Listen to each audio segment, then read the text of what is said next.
This video is to help you with the next Mishnah that we're going to learn. Your substitute teacher should have given you page number 10. And before we start taking notes or learn the Mishnah, we're going to review briefly 3 psukim that we learned a few weeks ago. These psukim are the ones that discuss the mitzvah of returning a lost item. The first pasuk says, Lo tire et shor achicha o et seyo nidachim. You shouldn't see the ox of your brother or his sheep wandering off, veitalamta mehem, and pretend that you didn't see it. Ashev teshivem leachicha. You should return it to your brother. So this pasuk gives us 2 examples of animals, the sheep and the ox, and it tells us you have a mitzvah to return it. You should also not pretend that you didn't see them. Ve'im lo karov achicha elecha velo yedato. If your brother is not near to you, velo yedato, or you don't know who the owner is, v'yasavto el toch beitecha, you should gather into your house. Since you can't return the item right away, bring it home. V'haya imchan, it should be with you ad rosh achicha oto, until your brother asks for it. V'yashevot alo, and then you return it to them. And then the pasuk says, "V'chen ta'aseh lechamoro," so shall you do for his donkey. "V'chen ta'aseh lesimlato," so shall you do for his garment. "V'chen ta'aseh lechol aveidat achicha asher tovat mimenu matzata." You should also do this for any lost item of your brother that is lost from him and that you found it. Lo tuchal leitalem. Do not ignore them. So in this pasuk we have additional examples. The first pasuk mentioned an ox and a sheep. In this pasuk we have the donkey and also his garment, and also a general statement that says you should do that for any of his lost items, that you should return it and not pretend that you didn't see it. Okay, now on page number 10, we're going to learn first a few words, and then we're going to start learning the new Mishnah. Word number one is af, which means even. You're right, sometimes it also means nose, but here it means even. Eile means these. Yatzata means, is the shorish is yatza, yud tzadi aleph, and it means it went out. In our Mishnah, it's going to mean to exclude, because when something is excluded from a concept, it's left out. It went out from the concept, so it's excluded. Lehakish means to compare. Eleha means to it. Word number 6, miyuched, is from the word echad, which means it's unique, it's one of a kind. Number 7 is a siman, it's a sign. Number 8, a tovea is somebody who claims something, he's a claimer. Claimer is someone who's asking for something. And finally, number 9, lehachriz, is to announce something. Okay? Now, to help us navigate this Mishnah, there are a couple of words that tell us the din. The word chayav we're familiar with, which means liable or you're obligated. And when you see that word, it means the Mishnah is telling us a din that applies to that case. Okay? So you should be able to find the word chayav in our Mishnah, yeah, and underline it, because that's going to help you identify the din. Next, in our Mishnah, we have the Mishnah is comparing 2 things. There are words that show you that a comparison is being made. For example, when it says the word ma, which usually the word ma by itself means what, but when the word ma is later followed by the word af, the Mishnah is comparing 2 concepts. For example, it would say ma ... means ma followed by a few words, and then it says av, a few words. That means that the Mishnah is comparing this with that. Just like this, so to that. In our Mishnah, we're going to find a comparison. It says like this: Ma simla miyuchedet, just like a garment is unique, and we'll see how it's unique. Then it says av, so too, kol davar she, so too anything that. So in our Mishnah, we're going to be comparing a simla, a garment, and everything else. That's what the words ma'af are doing, are comparing 2 different concepts, and we'll see what we learn from that comparison. Okay? The purpose of a comparison is to apply the information of one concept to the other concept. Our Mishnah is teaching us that to apply that which applies to a garment. You should write over here the information that applies to a garment to all other things. So the garment is an example, and whatever laws apply to the garment are going to be applied to everything else. Okay, so now we can start learning the Mishnah. The Mishnah on the top says like this: Af asimla aita bechlal kol eli. Let's first write the translation, then we'll explain what that means. Even the garment was included in all of these. Again, even the garment was included in all of these. Now let's stop for a second to explain what that means. What it means is like this. In the third pasuk that we had before, it says, V'chen ta'aseh lechol avedat achicha.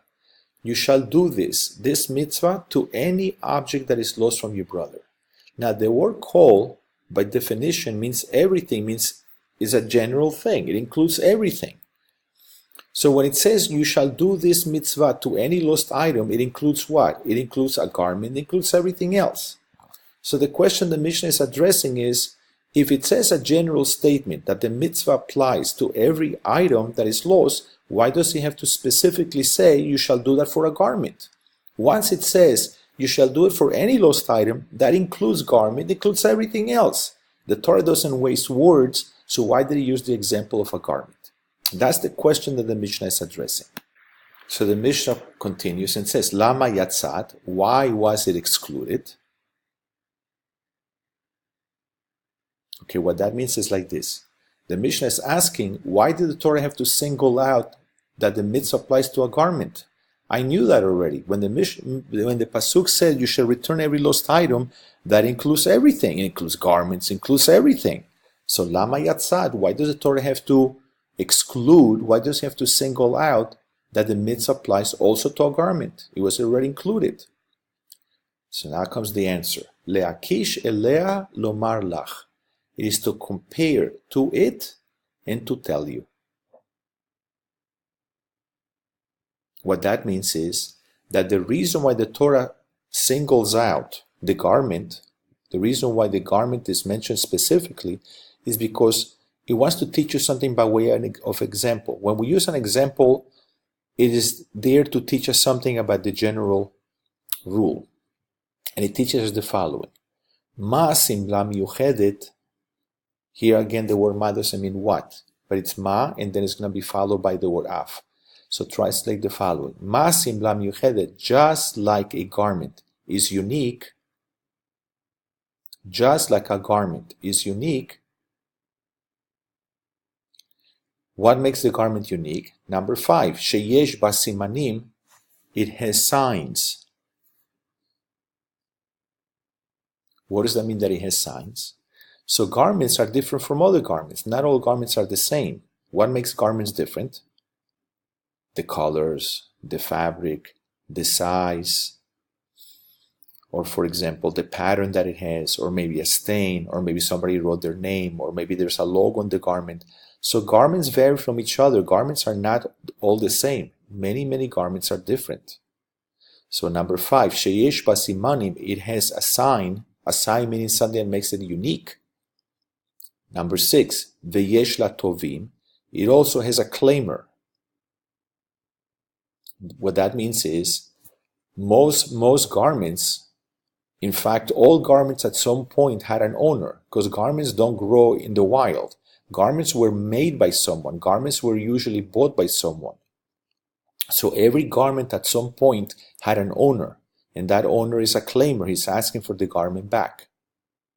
So number 6, veyesh la tovim, has a claimer. Next page, av kol davar, so to everything else. Number 8, sheyesh bo simanim, that has signs. Number 9, veyesh lo tovim, and it has a claimer.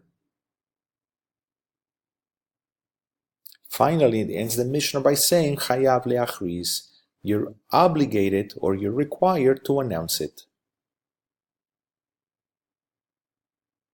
Okay, so now let's explain a little bit what that means.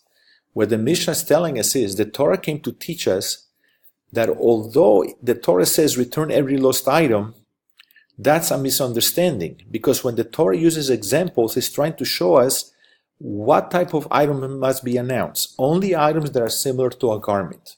Similar to a garment in two ways. That it has to have a sign. It also has to have an owner. Only those type of items must you return. An item that does not have a sign or an item that does not have a claimer does not need to be announced. You can keep it. So let's go over these questions quickly. Number one, the psukim tell us that we are required to return kol aveidat achicha, which means all the lost items of your friend, of your brother actually. Number two, these words include everything, right? Kol aveidat means all the lost items. So anything that is lost, the pasuk seems to say that you have to return it.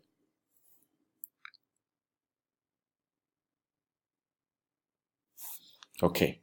Number three, if you look at line number 2 above, when it says over here, Lama Yatzat, explain what that means. Not the translation, but explain what the Mishnah is asking, and we discussed that before, so you'll write it by yourself. Question number 4, the answer given by the Mishnah is the Torah is comparing two things. It's comparing simla and everything else. What is unique about a simla? It has signs, meaning that garments are different from each other. There are many different types, sizes, colors, and so on. The second thing that makes a simla different is that it has a claimer, meaning that since clothing do not make themselves, obviously they had an owner at some point. There's someone who owns it. Number 5, this comparison between simla and everything else teaches us that only items that have two things, number 1, signs, and number 2, what else must they have? A claimer, must be announced. Only those type of items must be announced. Any lost item that is lacking one of these two requirements, which means they don't have a sign, or maybe there is no owner anymore, if it's lacking one of these requirements, then you can keep it. There's no mitzvah to return it.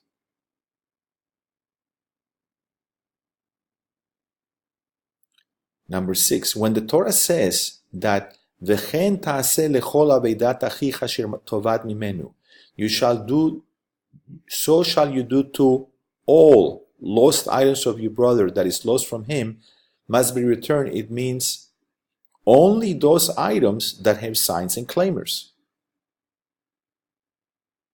It doesn't really mean all the items. It only means the items that are what? Similar to a garment.